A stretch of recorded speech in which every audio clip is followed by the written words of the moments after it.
ان الذین یاکلون اموال الیتامی ظلما، جو یتیموں کا مال غاصبانہ طور پر ظلم کر کے کھاتے ہیں، انما یاکلون فی بطونہم نارا، وہ اپنے پیٹ میں جہنم کی آگ بھرتے ہیں۔ جیسے تو نے حرام کو اپنا لقمہ بنایا نا، حرام کو تو نے اپنا لقمہ بنایا تو تو حرام خور جہنم کا لقمہ بنے گا۔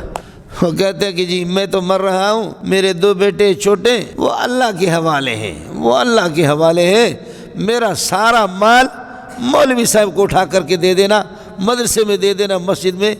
مولوی لینے والا بھی بے غیرت ہے، دینے والا بھی بے غیرت۔ وہ دیوار تھی بلوچوں کی، وہ بروئی اور بلوچ تھے۔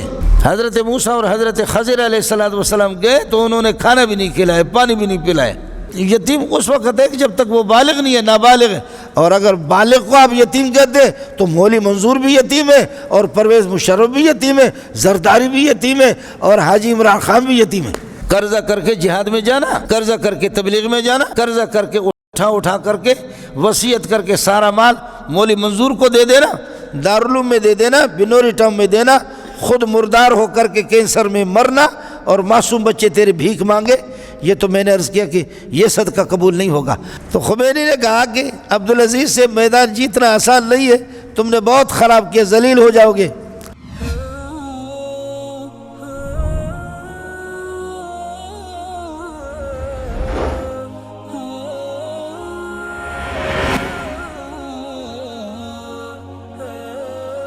بسم اللہ الرحمن الرحیم، نحمدہ ونصلی ونسلم علی رسولہ الکریم، اما بعد فاعوذ باللہ من الشیطان الرجیم، بسم اللہ الرحمن الرحیم۔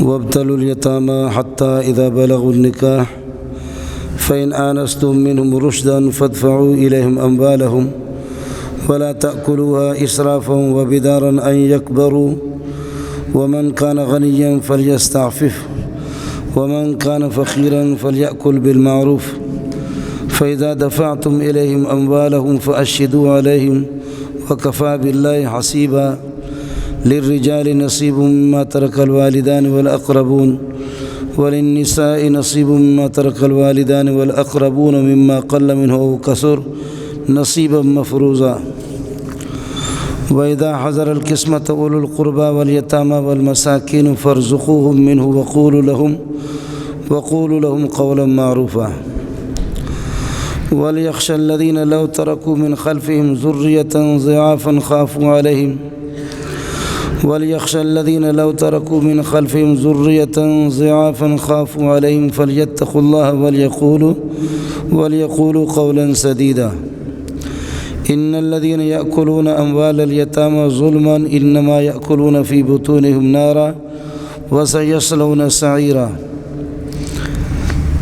اللهم صل على محمد وعلى آل محمد كما صليت على إبراهيم وعلى آل إبراهيم إنك حميد مجيد اللهم بارك على محمد وعلى آل محمد كما باركت على إبراهيم وعلى آل إبراهيم إنك حميد مجيد۔ دنیا میں اللہ پاک نے ایک عجیب نظام رکھا ہے، مخلوق کو پیدا کر کے موت و حیات کا مالک بھی وہی ہے، وہ غنی ذات ہے۔ کبھی اس طرح ہوتا ہے والدین کی باری ہوتی ہے، بوڑھے والدین، ان کو اس دنیا میں سے جانا ہی ہوتا ہے۔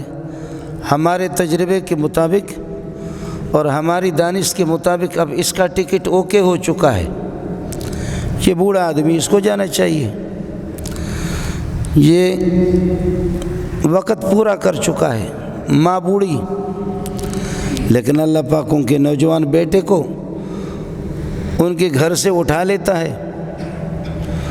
بوڑھے والدین ماتم کرتے ہیں کہ پروردگار باری ہماری تھی اور ہمارے گھر کو چلانے والا یہی ایک فرد تھا، اور میں بوڑھا ابا ہوں، میرے پاؤں قبر میں لڑک رہے، لے جانا تو مجھے چاہیے تھا، لیکن میرے نوجوان بیٹے کو جو اب ہمارا سہارا کون بنے گا؟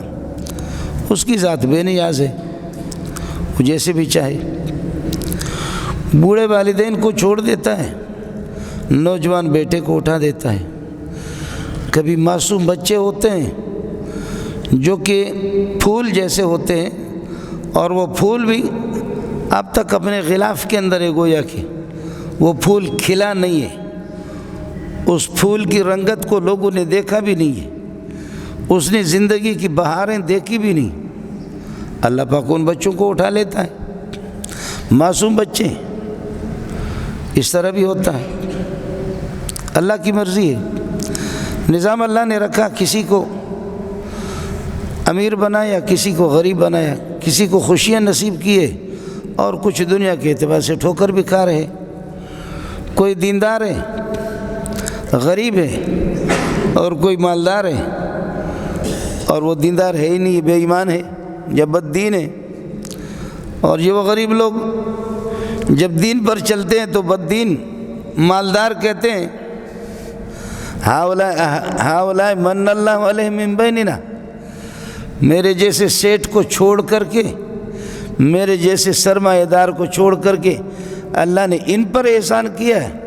صبح کی روٹی ٹکڑا اگر ان کو ملے تو شام کو نہیں ہے، شام کو ملے تو صبح کو بھی نہیں ہے۔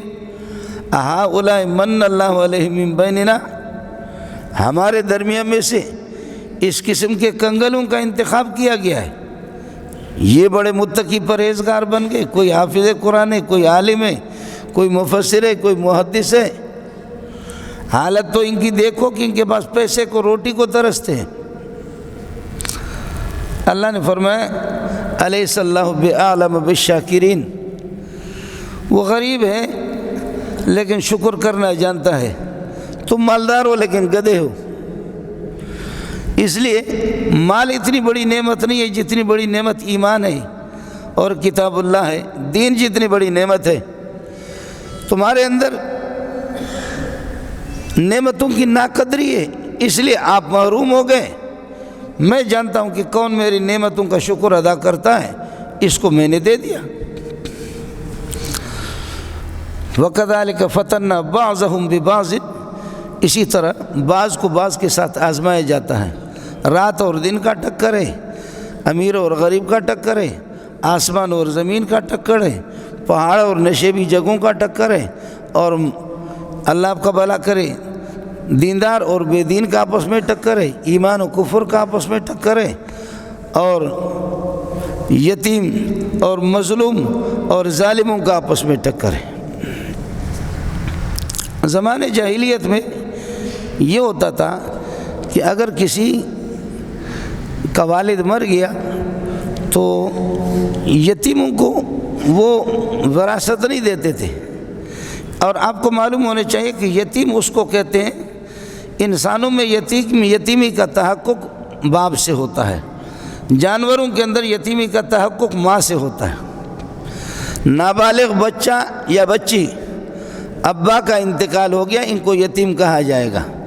امی کا انتقال ہو جائے، محروم تو ہو گئے ایک سایہ سے، لیکن ان کو یتیم نہیں کہا جائے گا۔ انسانوں میں یتیمی کا مدار وہ والد ہے، اور جانوروں کے اندر یتیمی کا مدار ماں ہے، بکری ہے۔ بکرا مر جائے جہنم میں، لیکن یہ کہ بکری ہے، بکری مر گئی تو وہ چھوٹے چھوٹے اس کے بچے، وہ دودھ پینے والے، ان کو یتیم کہا جائے گا۔ بیل مر جائے مرے، لیکن یہ کہ گائے اگر مر گئی تو بچہ اس کا یتیم ہو گیا۔ جانوروں کے اندر یتیمی کا مدار وہ ماں پر ہے۔ ماں اگر مر گئی، بکری مر گئی، گائے مر گئی، بھینس مر گئی، اونٹنی مر گئی تو بچہ اس کا یتیم ہو گیا۔ لیکن انسانوں میں یتیمی کا مدار وہ باپ پر ہے۔ اماں مر جائے بچے یتیم نہیں ہوں گے، یعنی یہ شرعی ایک اصطلاح ہے۔ اور ابا مر جائے تو ابا کے مرنے کے بعد پھر یہ کہ یہ بچے یتیم ہو جائیں گے۔ اب زمانے جاہلیت میں اگر ابا مر گیا تو بیٹے اگر اس کے بالغ ہیں اور جنگجو ہیں، جنگ لڑنے کی صلاحیت ان میں ہے، تو ان کو وراثت ملتی تھی ابا کی ترکہ میں سے۔ لیکن یہ کہ بچے نابالغ ہیں، لڑکے ہیں لیکن نابالغ ہیں، معصوم بچے ہیں، اور یا بچیاں ہیں تو وہ چھوٹی ہے یا بالغ ہے، بچیوں کو کوئی نہیں دیتا تھا۔ ابا کا ترکہ اور ابا کا میراث وہ بالغ بچوں کو جنگجو اور طاقتور اور پہلوانوں کو ملتا تھا، نابالغ معصوم بچوں کو نہیں ملتا۔ ہمارے پٹھانوں میں بھی بلوچوں میں بھی ماشاءاللہ کافی دینداری ہے، وہی زمانے کفر کے وہ ترتیب پٹھانوں میں بلوچوں میں بھی موجود ہے۔ ان میں بھی یہی ہے، جس کی لاٹھی اسی کی بھینس، جو طاقتور ہے بیٹے وہ لے جائیں گے، بیٹیوں کی میراث تو ہے ہی نہیں ہے، بلوچوں میں بھی نہیں ہے، پٹھانوں میں بھی نہیں۔ اور ہندوستانیوں کو ہم لوگ طعنہ دیتے ہیں کہ جی وہ ایسے ہیں ایسے ہیں، لیکن ہندوستانیوں میں ماشاءاللہ جو اردو بولنے والا طبقہ ہے، سندھیوں میں بھی یہ کمزوری ہے، لیکن پٹھان اور بلوچ میں بیٹی کا ان کو کچھ بھی نہیں ہے، بہنیں ان کی میراث نہیں ہے۔ اور جو بالغ قسم کے لڑکے ہیں، لڑکے ہی لے جائیں گے، بہنوں کو نہیں دیں گے، بچیوں کا بالکل ہے ہی نہیں۔ اس لیے قرآن پاک نے اسی کو بیان کیا۔ یتیموں کے مسائل کو بیان کر دیا اور فرمایا کہ آپ خود بتائیں کہ آج آپ بھائی بڑے بھائی ہیں اور والد صاحب کا انتقال ہو گیا، سارا مال آپ ہتھیار لے رہے ہیں، بہنوں کو آپ نہیں دے رہے ہیں، اور بچیوں کو ان کو اللہ کا بھلا کر وراثت نہیں ہے، والد کی طرح سے ان کو کچھ نہیں ملا۔ تو بتا دے کل تو جب بڑا ہو جائے گا اور تیری جب اولاد ہوگی اور تیرے پیچھے کمزور کمزور قسم کے تیری اولاد ہوں تو آپ ان کے بارے میں کیا سوچیں گے؟ آپ مر جائیں، جیسے آج آپ نے بہنوں کو اور عورتوں کو ان کو آپ نے محروم کر دیا، اور کل آپ کے بچے بیٹے بھی ہوں اور بیٹیاں بھی ہوں، اگر آپ مر جائیں تو آپ اس بات کو پسند کریں گے کہ آپ کی بچیاں وہ لوگوں کے دروں پر ٹھوکر کھائیں؟ آپ کے نابالغ بچے لڑکے جیسے کہ لڑکوں کو نابالغوں کو نہیں دیتے تھے، آپ کا نابالغ بچہ وہ لوگوں کے دروں پہ ٹھوکر کھائیں، آپ اس بات کو پسند کریں گے؟ جب آپ اپنی اولاد کے لیے پسند نہیں کر رہے ہیں تو پھر آپ کے بھائی جو نابالغ ہوں ان کو کیوں آپ محروم رکھ رہے ہیں؟ اور آپ کی بہنیں چاہے وہ بالغ ہوں یا نابالغ ہوں، عورتوں کو آپ کیوں محروم رکھ رہے ہیں؟ اس لیے فرمایا کہ جو یتیموں کا مال کھائے دبا کر کے، انما یاکلون فی بطونہم نارا، وہ اپنے پیٹ کے اندر جہنم کی آگ بھرتے ہیں، اپنے پیٹ میں جہنم کی آگ بھرتے ہیں۔ اور یتیم کا مال کھانے سے وقتی طور پر اس کی کوئی ضرورت پوری بھی ہو جائے گی اور اس کی کوئی حاجت پوری بھی ہو جائے گی، مان لیا، لیکن ایسا ٹھوکر اس کو لگے گا مرنے سے پہلے دنیا کی اس زندگی میں میرے رب کے طرف سے ایسا وار اس پر ہوگا کہ اس کی نسلیں یاد رکھیں گے۔ آپ میں اگر کوئی آدمی بیٹھا ہوا ہو اور وہ یہ بتا دے کہ یتیموں کے مال کھانے والے کو ہم نے کامیاب دیکھا ہے، مجھے بعد میں بتا دینا، تو انشاءاللہ اس کو ذلیل آپ نے دیکھا ہوگا، اور اگر نہیں تو چند دن اور انتظار کرو، چند دن اور انتظار کرو، چند دن اور انتظار کرو، آپ کو ایسا نہیں ملے گا کہ یتیم کا مال کھانے والا ہو کامیاب ہو۔ اونچ نیچ ہوتا ہے، ایک انسان ابتدا میں چند دن غریب ہے، ٹھوکر کھاتے کھاتے بعد میں مالدار بن جاتا ہے، ایک آدمی ابتدا بہت مالدار ہے، چلتے چلتے بعد میں ذلیل ہوتا ہے، لیکن ادھر اوپر نظام ہے کہ یہ مالدار بن گیا کیسے؟ یتیموں کے مال کو اگر اس نے لوٹا ہے تو کرے چند دن مزہ کرے اور کرو فرق کی زندگی گزارے، لیکن بعد میں یہ ہے کہ اس جیسا ذلیل آپ کو کوئی ملے گا بھی نہیں۔ ان الذین یاکلون اموال الیتامی ظلما، ان الذین یاکلون اموال الیتامی ظلما، جو یتیموں کا مال غاصبانہ طور پر ظلم کر کے کھاتے ہیں، انما یاکلون فی بطونہم نارا، وہ اپنے پیٹ میں جہنم کی آگ بھرتے ہیں۔ زمانے جاہلیت میں یہ بھی ہوتا تھا، ایک شخص ہے، اس کے چچا کا انتقال ہو گیا اور چچا کی پراپرٹی اور ان کی پراپرٹی ایک ساتھ تھی، آدھ۔ چچا کا انتقال ہو گیا، اب چچا کی بیٹی ہے، چچا کا مال بیٹی کے پاس چلا گیا۔ اب ظاہر ہے کہ اگر اس بیٹی کو دوسری جگہ پر رشتہ کراتے ہیں تو پھر دوسرا اس کا شوہر وہ اس بندے کے ساتھ آ کر کے شریک ہوگا مال میں، کسی اور کو نکاح کراتے ہیں، یہ اس کو پسند نہیں ہے، اور خود لڑکی کی شکل اس کو پسند نہیں ہے۔ چچا کی بیٹی ہے اور اس کے ساتھ شریک ہے مال ملکیت میں، چچا کا انتقال ہو گیا۔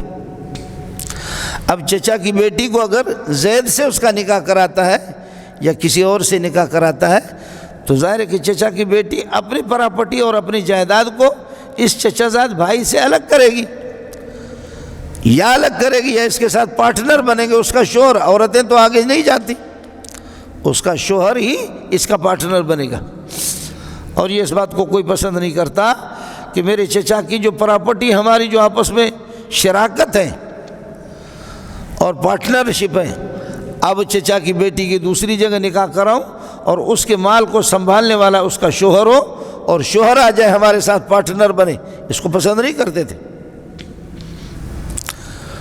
تو پسند نہیں کرتے، خود نکاح کرو، خود اس بچی کی شکل اس کو پسند نہیں ہے، نہ اس غریب کو دوسری جگہ نکاح کرنے دے نہ خود نکاح کرے، اور اگر وہ شکل والی ہے تو اس کے خاندان کی عورتوں کے لاکھ 2 لاکھ حق مہر بنتا ہے، لیکن یہ ظالم اس چچا کی بیٹی سے نکاح کر کے اس کو 5,000 دیتا ہے۔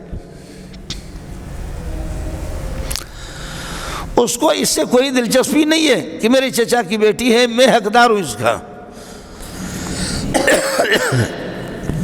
اس کی نگہداشت میں کروں اور اس کی تربیت میں کروں اور میرے حفاظت کے چھتری کے نیچے رہے، نہیں، اس کو دلچسپی اس کی مال سے، اور وہ خاتون اس کو شکل و صورت کے اعتبار سے پسند نہیں ہے۔ دوسری جگہ نکاح کرے تو بھی مسئلہ خراب، خود نکاح کرے تو یہ زہر کا پیالہ اس کے حلق سے جا بھی نہیں رہا، اور اگر چچا کی بیٹی خوبصورت ہے پسندیدہ ہے تو تب بھی اتنی بڑی دلچسپی نہیں، اور اگر نکاح کرتا ہے تو لاکھ 2 لاکھ خاندان کی عورتوں کو ملتا ہے، اس کو 5,000 10,000 اٹھا کر کے صرف پراپرٹی کو تقسیم اس کے لیے ہتھیانے کے لیے اور پراپرٹی کو قبضہ کرنے کے لیے یہ ظالم اس طرح کرتا ہے۔ انما یاکلون فی بطونہم نارا، یہ جہنم کی آگ بھر دیتے اپنے پیٹوں کے اندر، اس پیٹ میں کوئی پراپرٹی نہیں جا رہی ہے، اس میں مال نہیں جا رہا، یہ یہاں حرام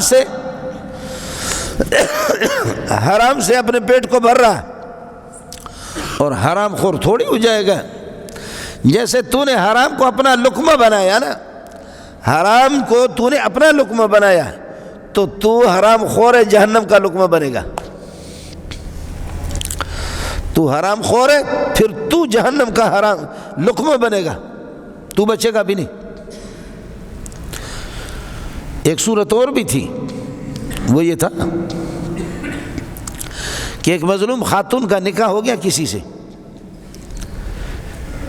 نکاح ہو گیا، شوہر کا انتقال ہو گیا، اب یہ خاتون 4 مہینہ 10 دن عدت گزارنے کے بعد آزاد ہو کر اپنی مرضی سے جا کر کہیں نکاح کرے نہیں کر سکتی۔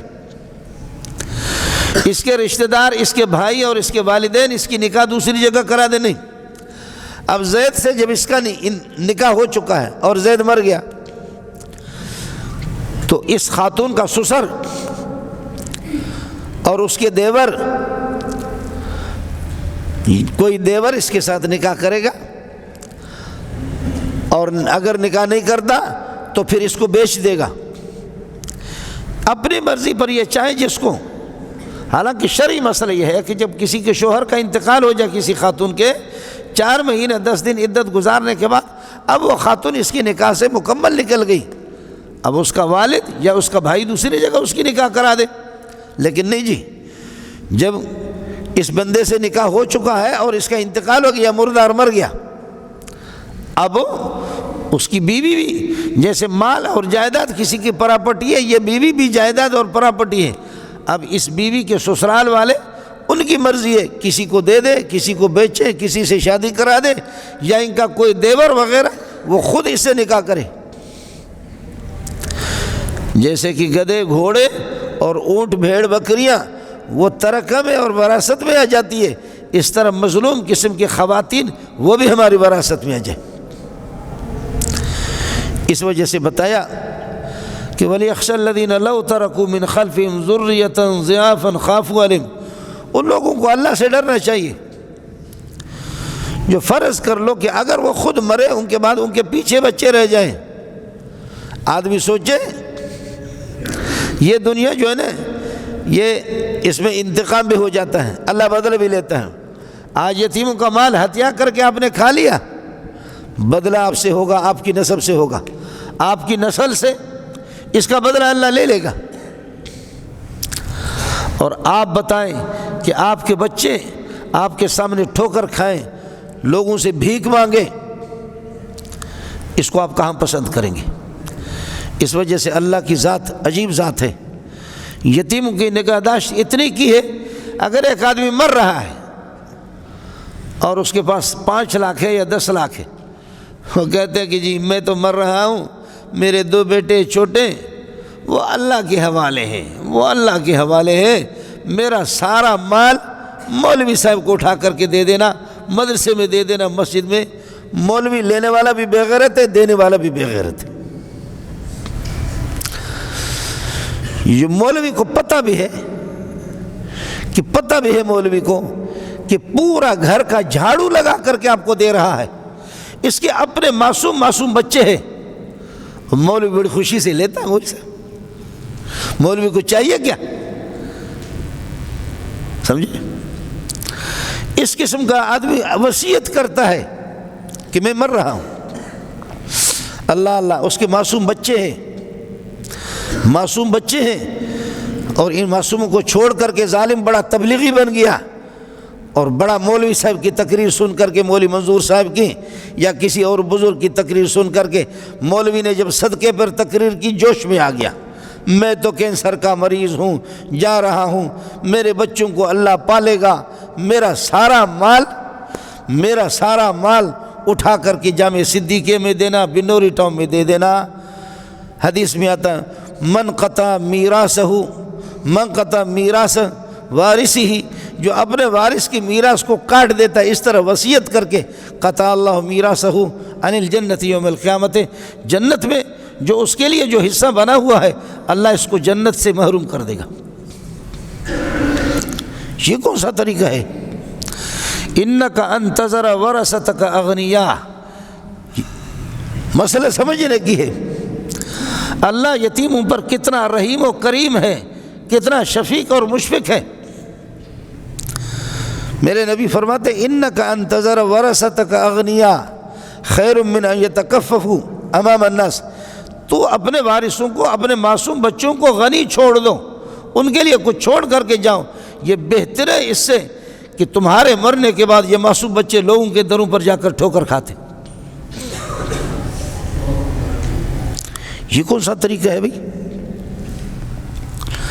سارا مال اٹھا کر کے مدرسے میں دے دیا، سارا مال بیچ کر کے اللہ کے راستے میں تبلیغ میں جائے گا، اللہ کی قسم تبلیغ قبول نہیں ہوگی، تو سیدھا جہنم میں جائے گا۔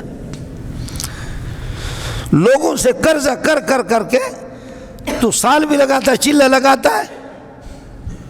نبی اگر دنیا میں ہوتا تو تیری نماز جنازہ نہ پڑھتا، پھر اللہ کے راستے میں مر گیا، لوگوں کا قرضہ لے کر کے گیا، اللہ کے راستے میں مر گیا۔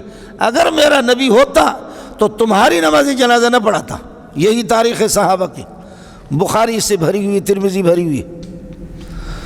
اور ادھر مولوی صاحب کو پتہ ہے، تقریر ایسی کی اس نے، ہمسایہ نے گھر کا جھاڑو اٹھا کر کے بیماری کے دوران جامع صدیقے میں دے دیا۔ اس کو پتہ ہے معصوم بچے ہیں۔ یہ مولوی صاحب اگر اس طرح دانستہ طور پر کرتا ہے تو یہ بھی خدا کو جواب دے گا، یہ مولوی بھی خدا کو جواب دے گا۔ اس طریقہ پر جو ہے نا تو چندہ لیتا ہے، یا اس طریقہ پر یہ کہ مدرسہ چلاتا ہے، کچھ تو خدا کا خوف کر۔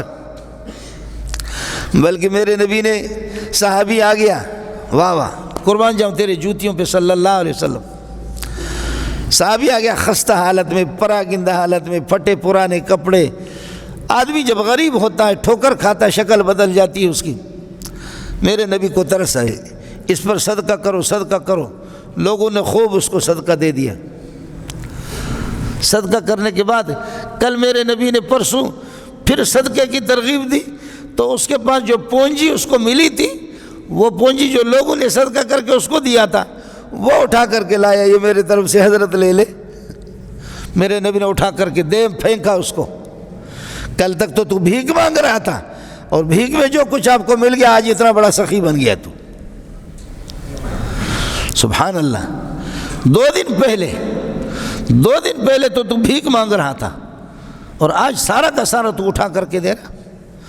اس لیے حضرت خضر علیہ السلام کا قصہ آپ نے سنا ہوگا کہ ابا مر رہا ہے اور اس کے بچے یتیم ہیں، اور اس نے ایک خزانہ دفن کر دیا زمین میں کہ میرے بچے بڑے ہو جائیں گے اور یہ میرے بچے اس کو، میں تو مر رہا ہوں، میرے بچے اس کو لے لیں گے، زندگی میں ان کو کام آ جائے گا۔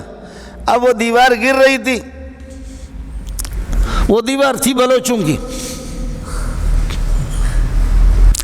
وہ بروئی اور بلوچ تھے۔ حضرت موسیٰ اور حضرت خضر علیہ السلام گئے تو انہوں نے کھانا بھی نہیں کھلایا، پانی بھی نہیں پلایا۔ فَأَبَوْا أَنْ يُزَجِّفُوهُمَا فَوَجَدَ فِيهَا جِدَارًا يُرِيدُ أَنْ يَنْقَضَّ، قریب تھا کہ یہ دیوار گر جائے۔ فَأَقَامَهُ، حضرت خضر نے ہاتھ دے دیے، دیوار سیدھی کر دی۔ حضرت موسیٰ علیہ السلام نے فرمایا کہ ان بدبختوں نے ہمیں پانی کا ایک گلاس بھی نہیں پلایا اور روٹی بھی نہیں دی، اور لو شئت لاتخذت علیہ اجرا، آپ اس پر فیس لے سکتے تھے۔ ان لوگوں کے ساتھ احسان کر رہے ہیں جو گلاس پانی بھی ہمیں نہیں دے رہے، اور اس طرح آپ نے ان کی دیوار سیدھی کر دی۔ تو موسیٰ علیہ السلام سے تو صبر نہیں ہوا، لیکن آخر میں حضرت خضر علیہ السلام نے کئی چیزیں بتائی، ان میں ایک چیز یہ بھی تھی، فرمایا وَأَمَّا الْجِدَارُ فَكَانَ لِغُلَامَيْنِ يَتِيمَيْنِ فِي الْمَدِينَةِ وَكَانَ تَحْتَهُ كَنْزٌ لَهُمَا وَكَانَ أَبُوهُمَا صَالِحًا۔ بھائی شہر میں ایک بندہ نیک آدمی تھا، وہ مر رہا تھا اور اس نے خزانہ دفن کر دیا، بچے اس کے یتیم ہیں، بچے اس کے یتیم ہیں۔ اب اگر یہ دیوار گر جائے گی تو پتہ نہیں چلے گا کہ خزانہ کہاں ہے۔ اس نے اس دیوار کو نشانہ بنایا ہے، نشانی بنایا کہ اس کے نیچے ہے، تو میں نے خضر نے اس دیوار کو سیدھی کر دی۔ رحمت من ربک، اللہ کو بھی اس یتیموں پر ترس آیا ہے، اللہ کو بھی ان یتیموں پہ ترس آیا ہے، اس لیے میرے رب کا حکم ہو گیا، میں نے دیوار سیدھی کر دی تاکہ فاراد ان یبلغ اشدہما، فاراد ربک ان یبلغ اشدہما، یہ جوانی کو پہنچ جائے، ویستخرجا کنزہما، اور اپنے خزانے کو نکالے۔ رحمت من ربک، بچوں کے لیے کچھ چھوڑنا یہ اللہ کی رحمت خصوصی۔ قرضہ کر کے جہاد میں جانا، قرضہ کر کے تبلیغ میں جانا، قرضہ کر کے اٹھا کر کے وصیت کر کے سارا مال مولی منظور کو دے دینا، دارالعلوم میں دے دینا، بنوری ٹاؤن میں دینا، خود مردار ہو کر کے کینسر میں مرنا، اور معصوم بچے تیرے بھیک مانگے، یہ تو میں نے عرض کیا کہ یہ صدقہ قبول نہیں ہوگا۔ وہ جو تھوڑی امید تھی کہ آپ کو جنت مل جائے، اس جنت سے بھی تو محروم ہو گیا۔ وہ جو تھوڑی سی توقع تھی کہ میرے نبی نے فرمایا جنت میں ہر بندے کا حصہ ہے، آپ نے اپنا وہ حصہ بھی اس طرح غلط مسئلہ کر کے آپ نے۔ صحابی کی بیوی آ گئی، کہا کہ یا رسول اللہ، میری چھوٹی چھوٹی بچیاں ہیں، ابا کا انتقال ہو گیا، آپ کو پتہ ہے آپ کے ساتھیوں میں سے تھے، آپ کے شاگردوں میں سے، ان کے چاچوں نے سارا میراث دبا کر کے لے لیا ہے، میری ان بچیوں کے ساتھ نکاح کون کرے گا؟ ان کے کپڑے کے پیسے بھی نہیں ہیں، ان معصوم بچیوں کے ساتھ کون نکاح کرے گا؟ حضرت خاموش ہو گئے، اور اللہ کی طرف سے 1-2 دن میں حکم آ گیا، آ کر کے مسئلہ بتایا، ان کے چاچوں کو بلایا کہ اس طرح نہ کرو، ان بچیوں کا حق آپ نہیں لے سکتے، ان کو دے دو، ان کے ساتھ کون نکاح کرے گا؟ ہمارے بلوچ اور پٹھان تو وہ لڑکی کو بیچتے ہیں، لیکن بعض لوگ اللہ آپ کا بھلا کرے وہ اس طرح نہیں کرتے، وہ یہ ہوتا ہے کہ بچی کے ساتھ ہی کچھ دیتے، داماد کو جہیز دیتے ہیں، جہیز بھی دیتے ہیں۔ اب ان کے پاس کچھ بھی نہیں ہے، یا رسول اللہ، ان کے چاچوں نے سارا دبا لیا، ان کے ساتھ کون نکاح کرے گا؟ اس وجہ سے گزارش یہ تھی کہ آپ کے کفالت میں اور آپ کی نگرانی میں، آپ کی تربیت میں اگر یتیم ہو تو پھر 2 صورتیں ہیں، وَمَنْ كَانَ غَنِيًّا فَلْيَأْكُلْ مَنْ كَانَ غَنِيًّا فَلْيَسْتَعْفِفْ وَمَنْ كَانَ فَقِيرًا فَلْيَأْكُلْ بِالْمَعْرُوفِ۔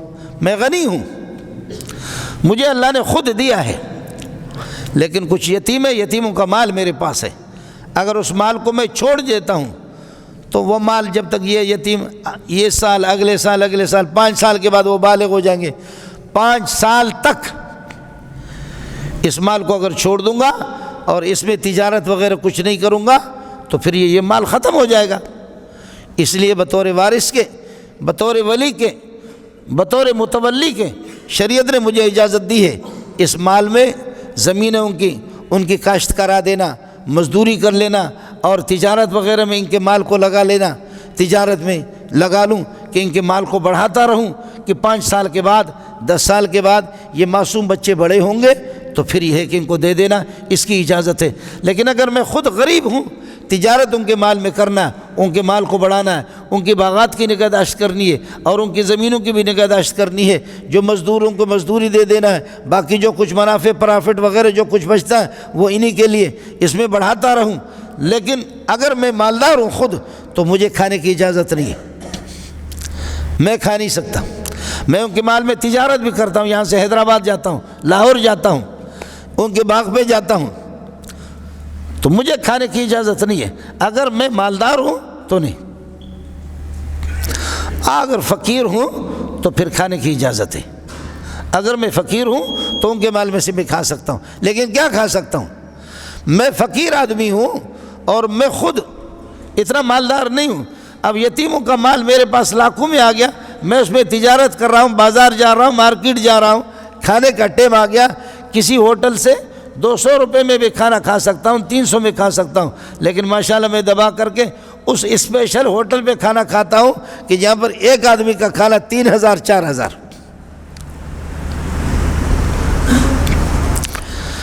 ہم لوگ پی ایچ ڈی کرتے تھے، مجھے یاد ہے پی ایچ ڈی یونیورسٹی میں، تو میں غریب تھا، ہم لوگ جاتے تو وہاں میرے ساتھ ایک ساتھی اور بھی ہوتا تھا، یونیورسٹی میں جاتے گھومتے اس کے بعد کھانے کا جب ٹائم ہوتا تو پرانی بات ہے، یہ 90 سے پہلے کی بات ہے، تو 30 روپے کے ہم 2 آدمی کھانا کھاتے تھے،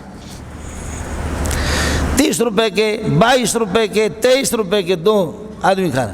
لیکن بعض ساتھیوں کو دیکھتے کہ ماشاءاللہ ویسے ہوٹل پہ لے جاتے کہ دبا کر کے 3-4 ہزار کے اس زمانے میں۔ آپ کو پٹھان کے ہوٹل سے چائے ملے گی، وہ اللہ آپ کا بھلا کرے 30 روپے میں، 40 روپے میں بہترین چائے ہوگی، 50 روپے میں بہترین چائے ہوگی۔ لیکن اگر آپ اواری ہوٹل میں جائیں گے یا کسی اور بڑے ہوٹل میں جائیں گے، صرف ہوٹل کے ایئر کنڈیشن ہے، رنگ روپ ہے، لیکن اس کتے کے بچے کو چائے بنانا آتا ہی نہیں ہے۔ یہ سیدھا سادہ پٹھان کا جو ہوٹل ہے، یہ 30-40 روپے میں، 50 روپے میں آپ کو بہترین چائے پلائے، لیکن وہاں چونکہ آپ بڑے آدمی ہیں تو بڑے آدمی اواری ہوٹل میں جب آپ جائیں گے تو آپ کو 150 روپے 200 روپے کی چائے کی، وہ چائے سے آدمی کو الٹی آتی ہے کہ چائے کس قسم کی ہے، لیکن نام ہے۔ یہ ٹوپی آپ خریدیں گے آپ کو 100 روپے میں، 150 روپے میں، 200 روپے میں یہاں سے ملے گی، لیکن ایئرپورٹ کے اندر اگر آپ اس کو خریدیں گے، عیاشی کے لیے جائیں گے ایئرپورٹ کے اندر سے، تو یہ 2000 میں یہی ٹوپی آپ کو ملے گی۔ اس لیے کہ وہاں تو عورتیں بھی دیکھتا نا آدمی، ان کا پیسہ الگ ہوتا ہے۔ ایئرپورٹ کے اندر جو ایئر کنڈیشن وغیرہ لگے ہوئی ہے اور وہ جو سرخی پاؤڈر لگا کر کے جو گھومتی پھرتی ہے اور راحت قسم والی جگہ ہے، تو وہاں تو پھر اس ٹوپی میں 2500-3000 روپے اس کی قیمت، جبکہ میں عرض کر رہا ہوں 200 روپے کی ہے۔ تو اس کا فیصلہ کون کرے؟ لیکن جب وعید آ گئی، صحابہ کو کہا کہ خبردار یتیم کے مال کے قریب نہ جانا۔ اب ہوا کیا؟ میرے گھر میں یہاں میرا خرچہ الگ ہے، پہلے یہ کرتا تھا 3-4 یتیم تھے، ان کے لیے آدھا کلو آٹا وہ ان کے لیے کہ پکاتے تھے۔ اب کیا کر دیا؟ جب وعید آ گئی ان کا کھانا پینا بالکل الگ کر دیا، اور یہ کہ 1.5 پاؤ یا 1 پاؤ آٹا گوندھ کر کے ان کے لیے بناتے، پیٹوں کا بھرتا نہیں ہے، اور کبھی زیادہ پکایا روٹی بچ گئی، مجھے کھانے کی اجازت نہیں ہے، وہ روٹی خراب ہو گئی، سالن بچ گیا، ڈی فریزر اس زمانے میں تو یہ چیزیں ہوتی نہیں تھیں، اب وہ سالن بھی خراب ہو رہا۔ تو کبھی زیادہ پکایا یتیموں کا اور وہ خراب ہو گیا، اور کہیں کم پکایا ان کو بالکل الگ، ہمارا الگ تھلگ۔ تو قرآن نے کہا کہ ایسا نہ کرو، قل اصلاح لہم خیر وان تخالطوا فاخوانکم، اگر ان کے مال کو تم اپنے مال کے ساتھ ملاؤ، کھانا پینا اگر ملا دو مناسب طریقے سے، آپ کو پتہ ہے کہ آپ کے بچے وہ کتنا کھا رہے ہیں، آپ کا اپنا آٹا ہو اتنے انداز پہ، اور آپ کو پتہ ہے کہ وہ بچے کتنے ہیں، تو اگر کچھ ایک روٹی آدھی روٹی آگے پیچھے ہو گئی تو کوئی پرواہ نہیں ہے۔ لیکن واللہ یعلم المفسد من المصلح، اللہ تعالیٰ جانتا ہے کہ اصلاح کون کرتا ہے اور بگاڑ کون کرتا ہے۔ میرا نام تو یتیم کا، میں یتیموں کی نگرانی کر رہا ہوں، لیکن ہماری بیوی بچے اور سب کے وہ شاپنگ کے جو پیسے وہ بھی یتیم کے مال سے۔ اب آدمی کو جب اجازت مل گئی کہ یتیموں کو اپنے ساتھ ملاؤ تو ملاؤ، تو میں جانتا ہوں کہ میرے بچوں کا خرچہ کتنا ہے، تو اتنا آٹا میرے طرف سے زیادہ ہونے چاہیے اور ان سے کچھ کم ہونے چاہیے۔ اب اجازت مل گئی دبا کر کے ان کے مال کو بھی انہی کے آٹا میں سے میں زیادہ استعمال کرتا ہوں، اس کی اجازت نہیں ہے۔ ہر بندہ جانتا ہے ناخن رکھنے کی اجازت ہے، لیکن بس اس سے زیادہ اگر ناخن ہو گیا تو پھر کاٹیں گے۔ ناخن اگر یہ ہے کہ آپ کی انگلی سے زیادہ بڑھ گیا تو اس کو کاٹیں گے۔ تجاوز کی اجازت شریعت نہیں دیتی ہے، تجاوز کی اعتدال کے اندر، حد اعتدال میں گھر والوں کو خود بخود پتہ ہوتا ہے کہ یتیم کے اخراجات کیا ہے، اس کے مال میں سے کتنا مجھے لینا چاہیے۔ ٹھیک ہے ہمارا کھانا پینا کٹھا ہے، ہم کٹھا کریں گے، لیکن یہ تو نہیں ہے کہ سارا مال انہی کا اللہ کا بھلا کرے، یا ان کے الگ کر کے ان کے لیے الگ ان کو اس طرح کر دوں کہ پیٹ ان کا نہ بھرے۔ اس سے قرآن نے منع کر دیا۔ پھر یتیم ہے جب تک بالغ نہیں ہوا ہے، بچہ جب تک یتیم ہے، نابالغ ہو تو یتیم ہے، لیکن بالغ ہونے کے بعد پھر کوئی یتیم نہیں رہتا۔ بالغ ہونے کے بعد اگر آدمی، میں نے عرض کیا کہ یتیمی کا مدار باپ پر ہے، باپ کسی کا مر گیا، نابالغ ہے، بچہ ہے یا بچی ہے، تو وہ یتیم ہو گیا۔ لیکن بالغ ہونے کے بعد کوئی یتیم نہیں رہتا۔ بالغ ہونے کے بعد اگر آپ یتیم کے، اور یتیم مستحق زکوٰۃ بھی ہوتا ہے اور دیگر عطیات صدقات کے بھی بسا اوقات یہ کہ وہ مستحق ہوتا ہے۔ یتیم اس وقت ہے کہ جب تک وہ بالغ نہیں ہے، نابالغ ہے، اور اگر بالغ کو آپ یتیم کہتے ہیں تو مولی منظور بھی یتیم ہے، اور پرویز مشرف بھی یتیم ہے، زرداری بھی یتیم ہے، اور حاجی عمران خان بھی یتیم ہے۔ اور حقیقت بھی یہی ہے، حقیقت بھی یہی ہے کہ یتیموں کے ساتھ تعاون کرنا چاہیے۔ اور پھر سمجھو اس بات کو کہ یتیم کی بد دعا اور یتیم کے مال کو کھانا، جو کھاتا ہے تو اپنے پیٹ کو جہنم کی آگ سے بھر دیتا ہے، اور یتیم کے بد دعا ایسی لگ جاتی ہے۔ یتیم، ایک میرے بھائی کا انتقال ہو گیا، اس کے بچے یتیم ہیں، ان کی نگرانی میں کر رہا ہوں، مال میں ان کا حق ہے، ان کے حق کو نہیں کھانا چاہیے۔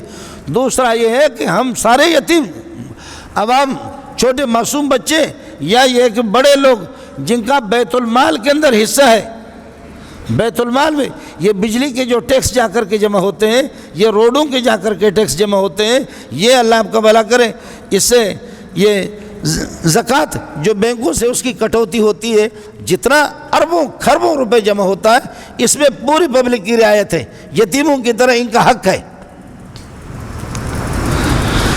یتیم کی بد دعا جس طریقہ پر یہ ہے کہ اس کے وارث کو اور اس کے متولی کو اور اس کی نگہداشت کرنے والے ولی کو لے کر کے اس کی بد دعا ڈبا دیتی ہے، تو اسی طریقہ پر عوام کی پھر بیت المال کے اندر سب کا حق ہے۔ ملک کا جو بیت المال ہے، اس بیت المال میں سب کا حق ہے۔ اب یہ بیت المال کا پیسہ اگر صحیح خرچ نہیں ہو رہا تو پھر یہ ہے کہ ان سربراہوں کی تاریخ بھی دیکھ لو، میرے رب نے ایسا غرق کیا ہے، خدا کی قسم آپ کو کہہ بھی نہیں سکتا۔ ایک انسان کو، ایک مسکین، ایک بیوہ، ایک یتیم بچے کی بد دعا ایک انسان کو غرق کرنے کے لیے کافی ہے، جہاں کروڑوں انسانوں کے بد دعا جن کو لگے، اور پھر بھی آپ ان کو کامیاب سمجھتے ہیں۔ نہ غیرت محفوظ، نہ عزت محفوظ، نہ جان محفوظ، نہ نسل محفوظ، نہ نسب محفوظ، کچھ بھی نہیں۔ ان کے انساب کہاں محفوظ، غیرتیں کہاں محفوظ، بالکل نہیں ہے،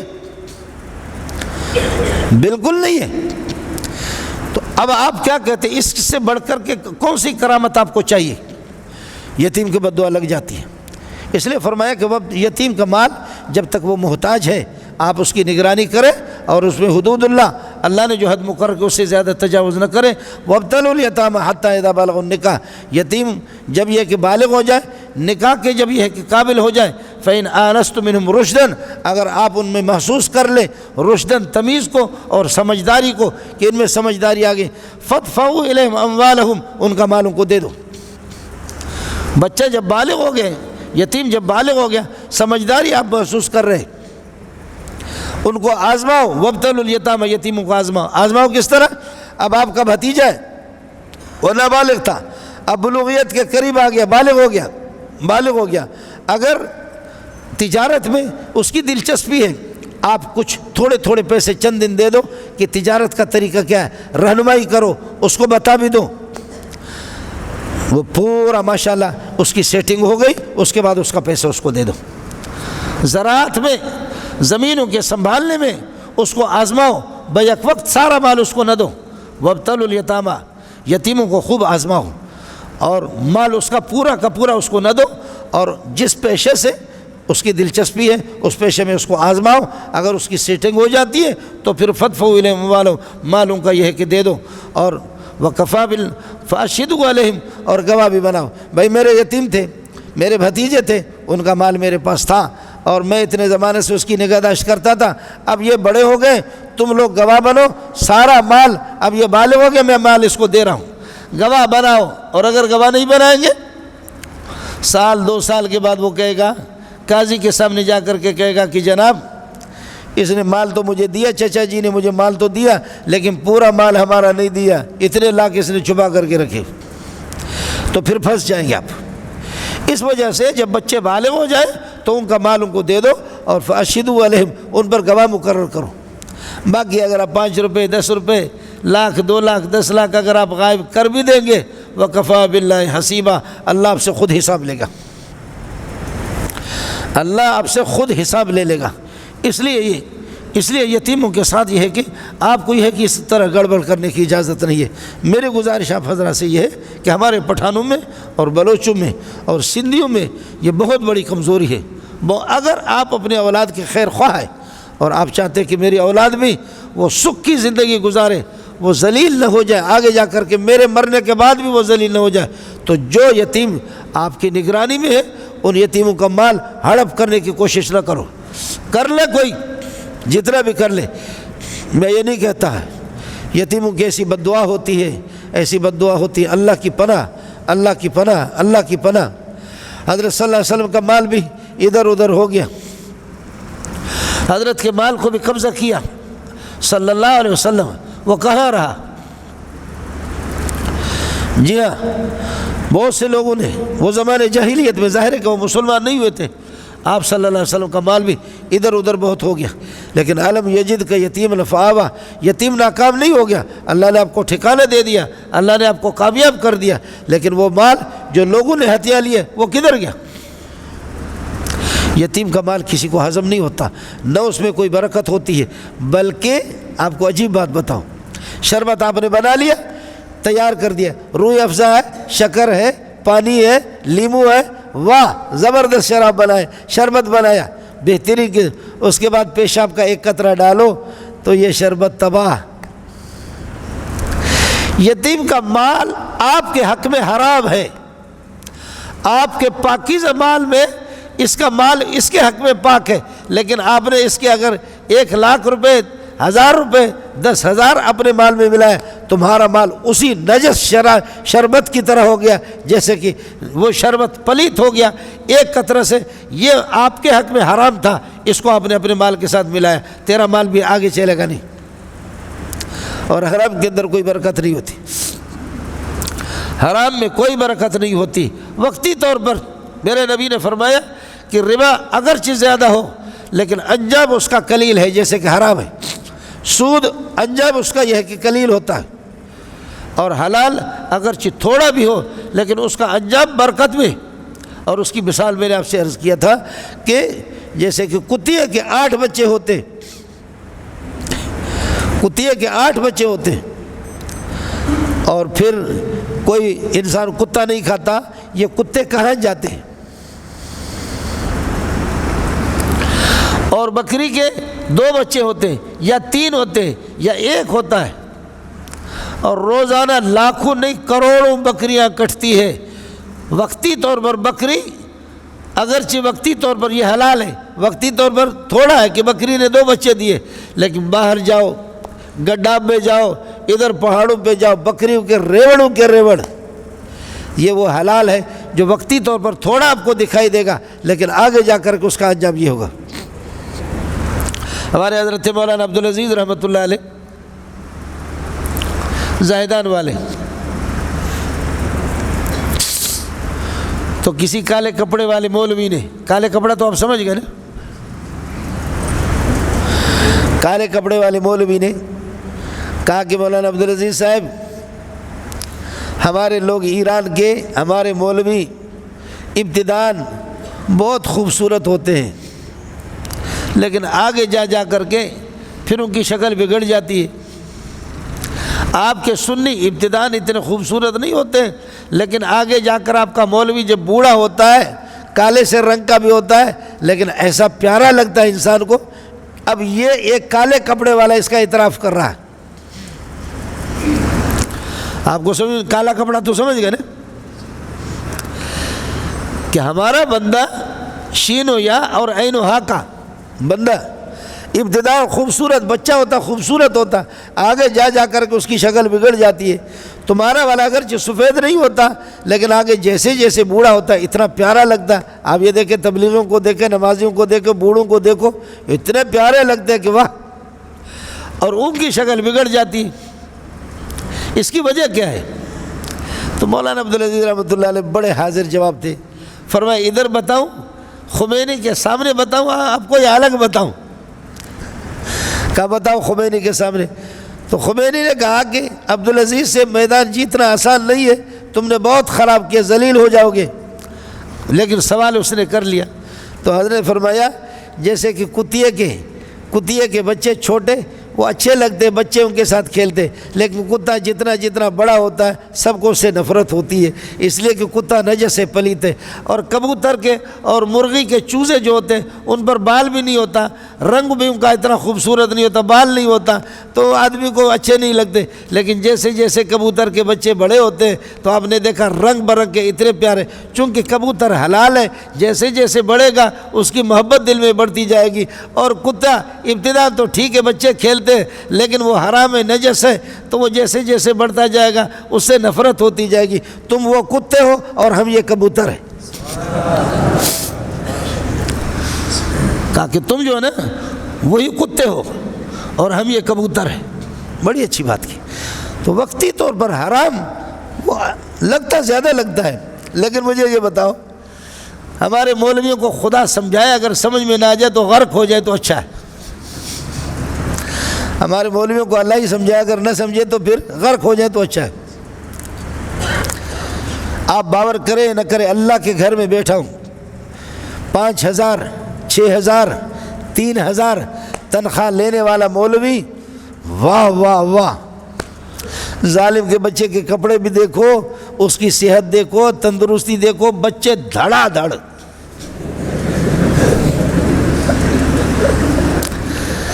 یہ دیکھیں وہ 3,000 ہے جو کیا دکھا رہا ہے، اور وہ دیکھو کہ جو 3 کروڑ نہیں، اربوں کھربوں۔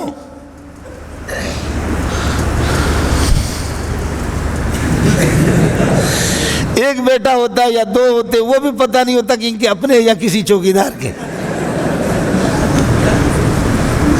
وہ بھی معلوم نہیں ہوتا کہ اس کے اپنے ہیں یا کسی چوکیدار کے۔ یہ وہ اللہ ہے جی، یہ وہ اللہ ہے، سبحان اللہ۔ یہ باتیں سمجھ میں آنے والی نہیں ہیں۔ اس ظالم کے گھر میں 10-15 بچے ہیں اور اتنی بڑی بیماری، کینسر وینسر کچھ بھی نہیں، شوگر نہیں اور کچھ بھی نہیں، دوا کر کے وہ بھی کھاتا، اس کی بیوی بچے کھاتے۔ اور وہ جو دوسرا والا ہے اس کے چوکیدار ایسے لگے ہوئے کھاتے ہیں، ڈرائیور دبا کے کھاتے، گن مین دبا کے کھاتے، خود جو ہے نا وہ بطخ کی طرح، اس طرح خود وہ بطخ ہے۔ یہ وہ اللہ ہے جو مسئلہ سمجھاتا ہے۔ یہ وہ اللہ ہے۔ وَكَذَلِكَ، اس لیے بہرحال میں نے آپ سے عرض کیا یتیم کا مال وقتی طور پر زیادہ لگے گا، آگے جا کر کے پھر یہ ہے کہ تباہی اور بربادی ہوگی۔ وَلْيَخْشَ الَّذِينَ لَوْ تَرَكُوا مِنْ خَلْفِهِمْ ذُرِّيَّةً ضِعَافًا خَافُوا عَلَيْهِمْ، ان لوگوں کو ڈرنا چاہیے کہ جو اس بات کو سوچیں اگر وہ مرے، ان کے مرنے کے بعد ان کے بچے اگر معصوم ہو تو ان کا کیا ہوگا، اور ان کو کیسے کیا ان کو ٹھوکر لگنے کو یہ برداشت کریں گے جب اپنے بچوں کے بارے میں برداشت نہیں کرتے؟ تو جو یتیم آپ کی کفالت میں ہے اور آپ کی نگرانی میں ہے ان کا مال بھی ہڑپ نہ کرو، اور اگر ہڑپ کر کے کھاؤ گے تو انما یاکلون فی بطونہم نارا، اپنے پیٹ کے اندر جہنم آپ بھر رہے، وسیصلون سعیرا، یہ حرام ہے جو جہنم کی آگ ہے جو تمہارے پیٹ میں جا رہا، وسیصلون سعیرا، پھر بھڑکتی ہوئی جہنم کی آگ میں آپ جا کر کے داخل ہو جائیں گے۔ اللہ سب کی حفاظت فرمائے۔ یتیموں کے سر پر دست شفقت بھی رکھا کرو، صرف ان کی دعائیں بھی لے لو اور ان کو دے دو، اپنے مال میں سے دو، لیکن ان کے مال کو دبانے کی کوشش نہ کرو۔ اللہ آپ کا حامی ہو۔ میرے نبی نے فرمایا انا وکافل الیتیم کہاتین، میں اور یتیم کی پرورش کرنے والا، سبحان اللہ سبحان اللہ، یہ دو انگلیاں میرے نبی نے ملا کر کے اس طرح فرمایا، انا وکافل الیتیم کہاتین فی الجنت، جیسے یہ دو انگلیاں ملی ہوئی ہے آپس میں ایسے ملی ہوئی ہے، میں اور یتیموں کی تربیت کرنے والا، ان کے سروں پر دست شفقت رکھنے والا اور ان کو کھلانے والا، یتیموں کی پرورش کرنے والے، اسی طرح میں اور یتیم پرورش کرنے والا یہ میرے ساتھی ہوگا، ہم دونوں ساتھ جنت میں داخل ہو جائیں گے۔ انا وکافل الیتیم کہاتین، بعض روایت میں انا وکافل الیتیم المسلم، میں اور یتیم کی پرورش کرنے والے مسلمان، یہ ضروری ہے مسلمان کہاتین، ان دو انگلیوں کی طرح ہم کٹھے دونوں کے دونوں جنت میں جائیں گے۔ رب آپ سے راضی ہو، اللہ تعالیٰ یتیموں کی دستگیری فرمائے، مدد فرمائے، اور ان کے چار پیسے کھانے سے اللہ آپ کے گھر کی حفاظت فرمائے، آپ کی مال کی حفاظت فرمائے، آپ کے اولاد کی حفاظت فرمائے، اور ہمارے یہ جو بیت المال کو کھانے والے حرام خور جس طرح وہ کھا رہے ہیں، یہ بھی امت مسلمہ ہماری مائیں اور بہنیں بیٹیاں اور فقیر اور مسکینوں کی بد دعائیں نہ لے، خدا کا قہر ان پر نازل ہو چکا ہے، توبہ کرے مرنے سے پہلے۔ وآخر دعوانا الحمدللہ رب العالمین۔